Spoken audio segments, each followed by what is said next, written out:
আসসালামু আলাইকুম প্রিয় ভিউয়ার্স। আমরা আজকে আসছি বাংলাদেশের সীমান্তবর্তী এলাকায়, মানে একদম সীমান্তে আসছি। এইদিকে হয়েছে গিয়া এই ভারত, এইদিকে হয়েছে গিয়া বাংলাদেশ। আমরা জিরো পয়েন্টে চলে আসছি। আমরা দেখাইতেছি আপনাদের, যে দেখেন মানে আমাদের চুনারুঘাট যে উপজেলাটা, এটা হচ্ছে গিয়া বাংলাদেশের একটা সীমান্তবর্তী একটা উপজেলা। এই যে এইদিকে দেখেন আপনারা, এই যে ডেইনটা, এটা হচ্ছে গিয়া মনে করেন যে একটা জিরো পয়েন্টের একটা স্থান।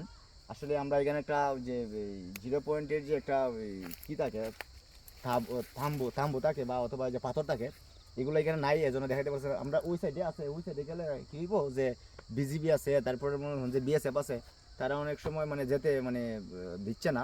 তাই আমি আজকে আসলাম, অনেক ভালো লাগলো। এই যে আমাদের এদিকে আছে হেলাল ভাই, এই যে দেখেন উনি কিন্তু এই যে একবার বাংলাদেশে আসে, একবার ভারতে আসে। এই যে দেখেন সে যে লাফাইতেছে, সে কিন্তু অনেক আনন্দে, মনের আনন্দে কিন্তু সে লাফাইতেছে। এই যে দেখেন, এই যে সে এখন ভারতে আছে, আর এই যে এখন এখন সে বাংলাদেশে আছে, দেখছেন উনি খুব উপভোগ করতেছে। আজকে আমরা আসলাম আপনাদেরকেও এই বিষয়টা দেখাই যে কিভাবে একজন মানুষ বাংলাদেশে 1 সেকেন্ডে বাংলাদেশে চলে যায়, বাংলাদেশ থেকে ভারত চলে যায়, আবার ভারত থেকে বাংলাদেশ চলে যায়, এই আর কি। ওকে।